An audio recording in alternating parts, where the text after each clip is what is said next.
Bom, agora a gente vai pular para o capítulo 8 para falar de mapas conformes. A gente já viu várias vezes que funções complexas podem ser pensadas como transformações do plano, ou que também é chamado de mapeamentos ou mapas.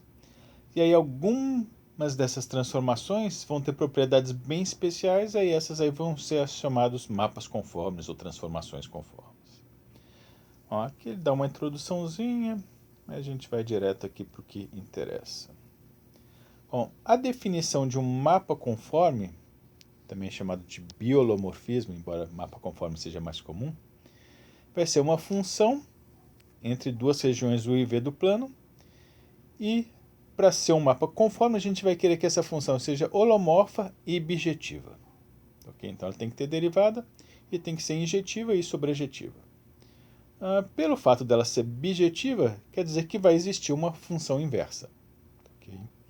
E um resultado importante é que se f for holomorfa e bijetiva, a inversa automaticamente também vai ser holomorfa. Ok? Então, sempre que você tiver um mapa conforme, o inverso também vai ser um mapa conforme. Ok? Também vai ser holomorfo, também vai ser bijetivo. Bom, como que a gente vai provar isso? Ó, aqui ele pega uma função f, né, de U em V, que seja holomorfa e injetiva. Então aqui ele não está exigindo bijetiva, está exigindo só injetiva, porque se ela não for sobrejetiva, você sempre pode reduzir o contradomínio para ser só a imagem. Okay? Então a exigência de ser sobrejetiva não é tão restritiva assim. Okay? E só que a gente vai precisar mesmo da injetividade. Bom, se eu tiver uma função assim, a primeira coisa que ele vai mostrar é que a derivada nunca vai se anular na região. Okay? E aí depois, pelo fato da derivada nunca se anular, ele vai mostrar que a inversa também vai ser holomorfa. Okay? Então o primeiro passo é mostrar que a derivada não se anula. Isso vai ser feito por contradição.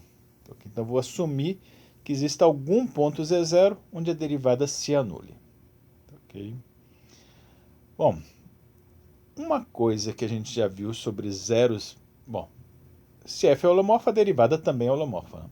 Okay? Então isso aqui é um zero de uma função holomorfa. E a gente já viu que zeros de funções holomorfas são sempre isolados. Okay? Você não pode ter uma acumulação de zeros, senão a função seria identicamente nula. Então, se em z0 a derivada se anula, vai ter alguma regiãozinha em torno de z0 que não tem nenhum outro ponto de derivada nula.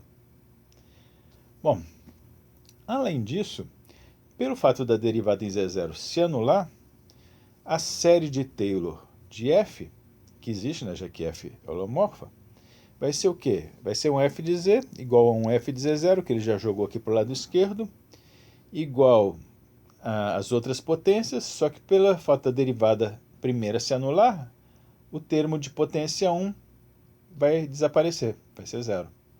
Então, vai começar pelo menos por alguma potência aqui, k maior ou igual a 2. Okay?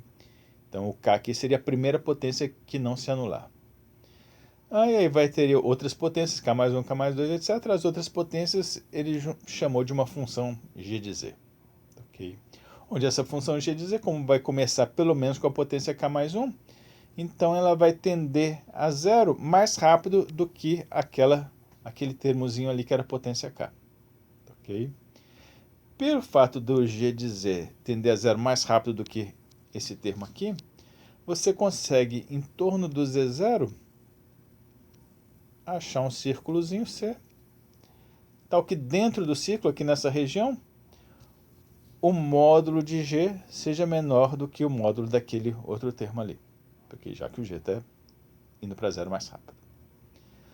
E além disso, pelo fato do zero ser isolado, também desde que eu pegue um círculo pequeno o suficiente, eu posso assumir também que a derivada não se anula em nenhum outro ponto lá dentro do círculo, além do próprio z0.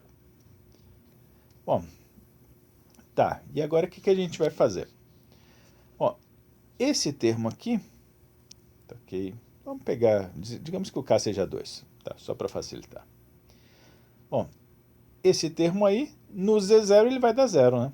Tá, ok? Como a potência é 2, então o z0 para esse termo aí ele vai ser um zero de ordem pelo menos 2.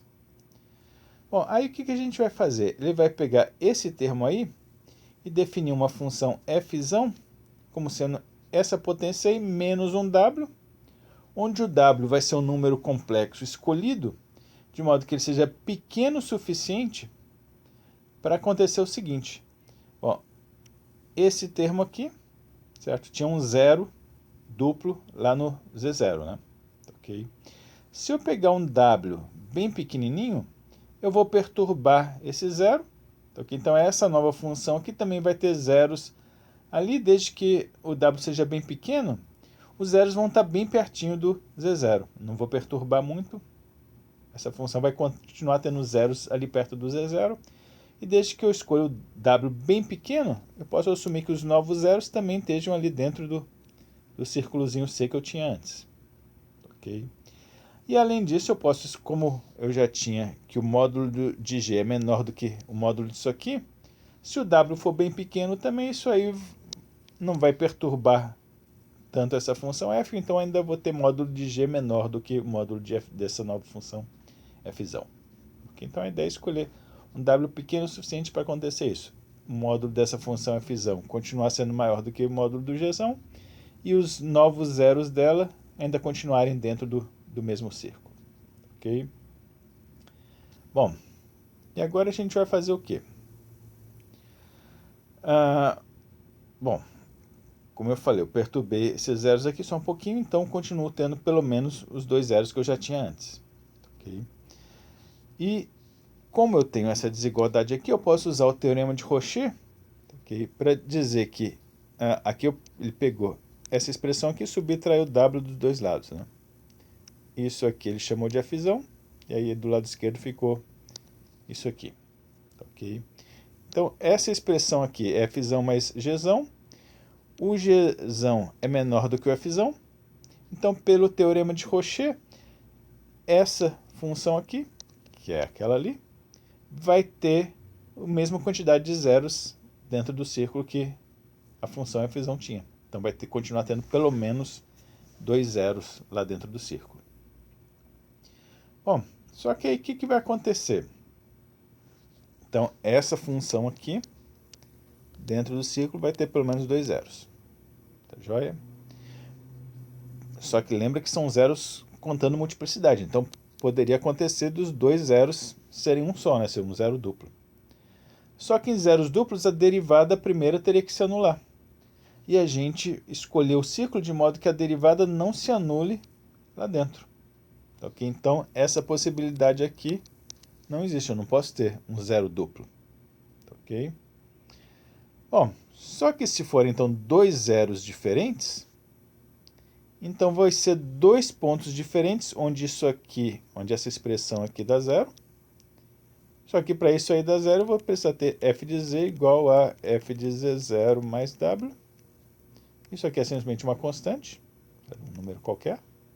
Então, vou ter dois pontos distintos em que a minha função f de z tem o mesmo valor. E aí, isso aí contradiz a hipótese de que ela era injetiva. Okay? Então, chegamos numa contradição, quer dizer que é impossível ter isso aqui, ter algum ponto onde a derivada se anule. Okay?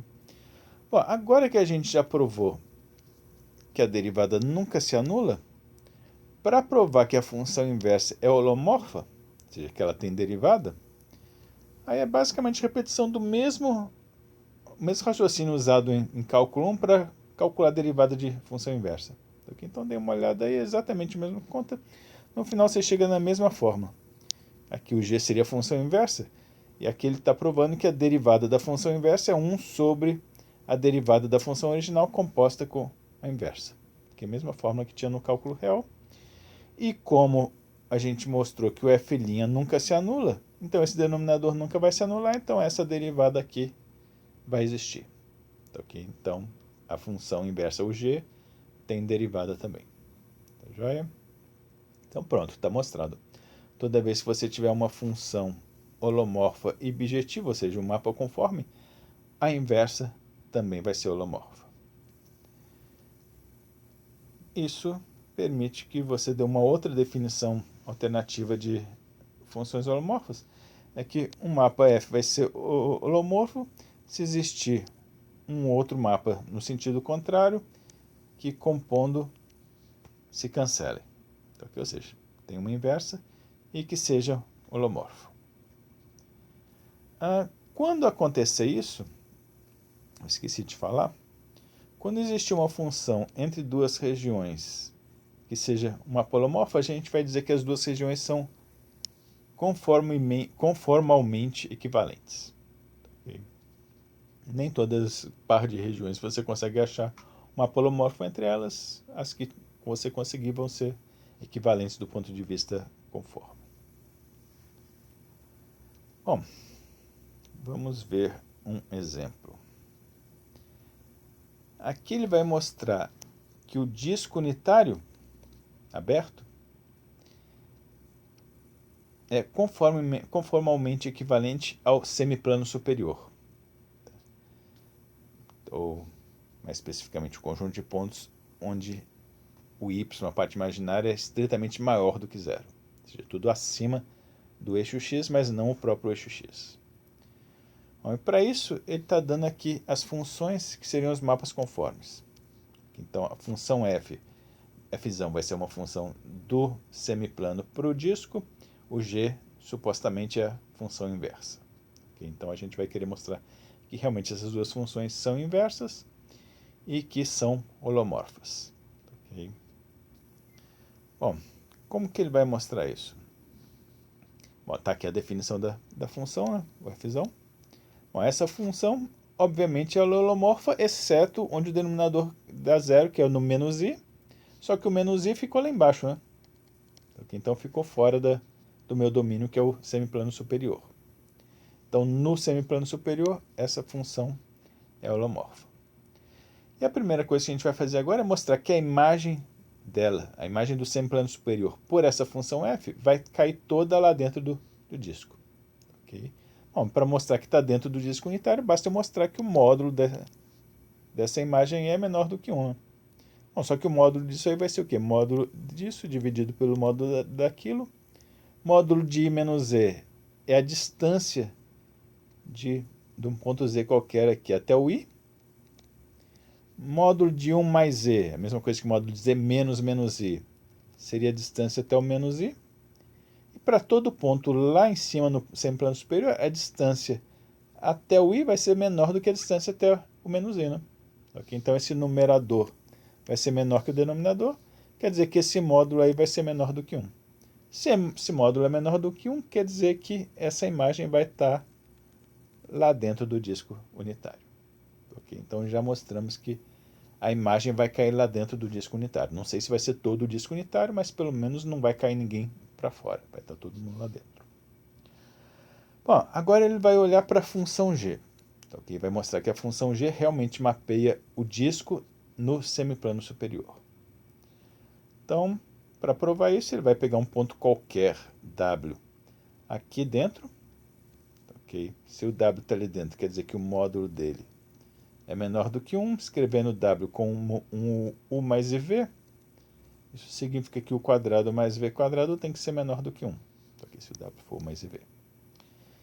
Então, vou querer mostrar que qualquer w que satisfaça essa condição, quando eu aplicar essa função g, vai cair no semiplano superior, o que quer dizer que a imagem, digamos que eu tenho aqui um g de w, a imagem para estar no semiplano superior, basta que a parte imaginária dela seja maior que zero. Né?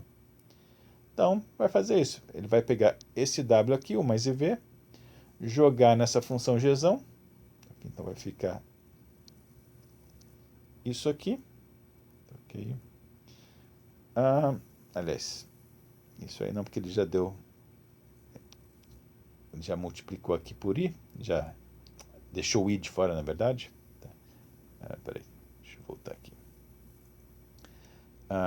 Isso aqui, na verdade, é só essa parte aqui, sem o i.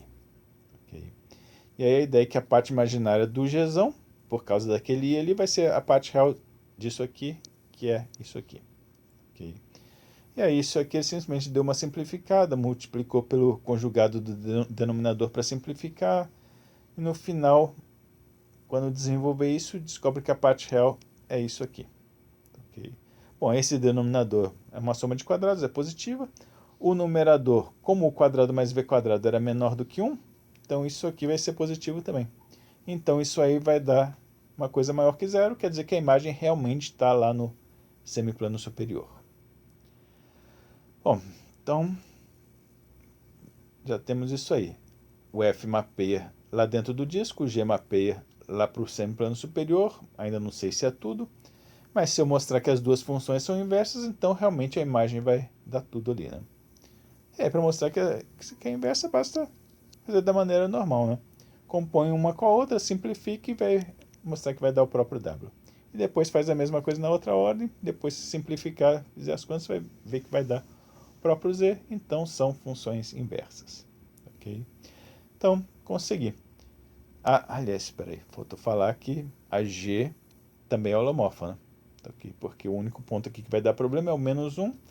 O menos 1 quase deu problema, porque está bem ali na borda do disco. Só que como é o disco aberto, eu estou olhando só porque está dentro do disco. A fronteira não me interessa. Então, dentro do disco, essa função continua sendo holomorfa. Okay? Então, tem duas funções holomorfas, que são uma inversa da outra. Então, são mapas conformes.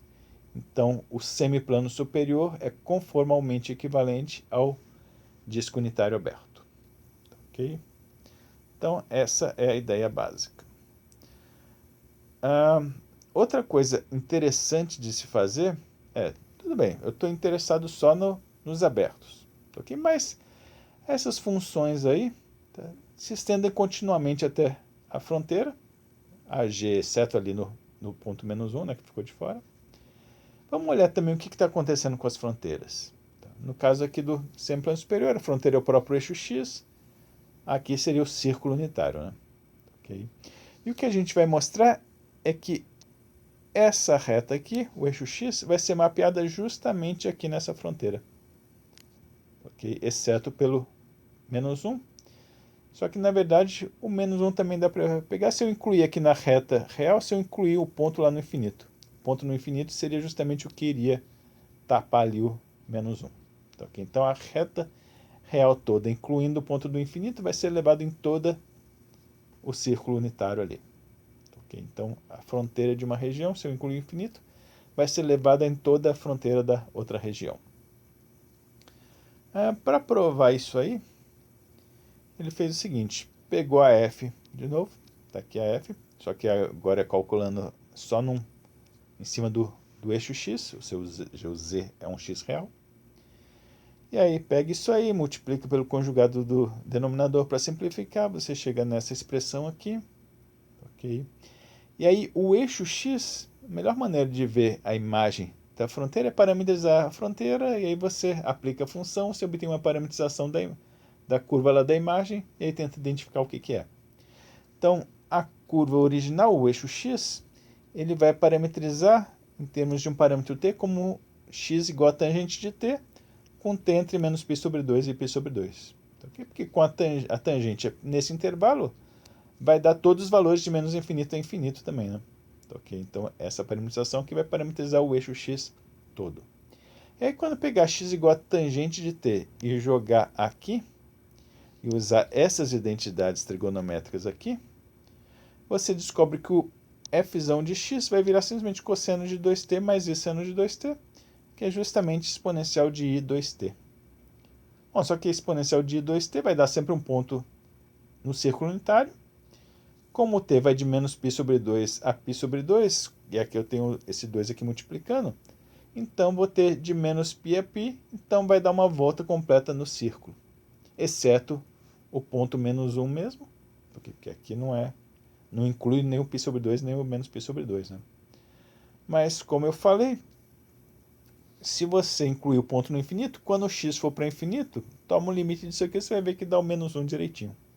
Então, o ponto no infinito vai tapar direitinho aquele menos 1. A imagem vai dar o círculo unitário inteiro. Okay? Bom, depois a gente vai ver outros exemplos, mas só para vocês conhecerem um pouquinho de terminologia que vai ser útil. Aqui a gente usou essas funções aqui, que são basicamente aqui eu tenho uma constante, mais outra constante, no caso menos 1 vezes a variável, aqui embaixo uma constante mais a variável, Aqui também, né, se eu distribuir aquele lá para dentro, também vai ter a mesma forma. Funções que tenham esse formato aí, uma constante vezes a variável mais outra constante, dividido por uma constante vezes a variável mais outra constante, com a condição de que o numerador e o denominador não sejam múltiplos, porque se forem múltiplos dá para simplificar, isso aí viraria uma função constante, que não é interessante. Okay? E condição para que o numerador não seja múltiplo do denominador, se você pode checar que equivale a exigir que AD menos BC seja diferente de zero. Bom, mapas dessa forma, com essa condição aqui, são chamadas de transformações lineares fracionais ou transformações de Möbius. Okay? E elas têm muitas propriedades interessantes e vão servir para vários exemplos de mapas conformes para a gente. Mas por enquanto não esquentem muito a cabeça com isso, é só um nomezinho para vocês conhecerem. Então tá, parar por aqui por enquanto.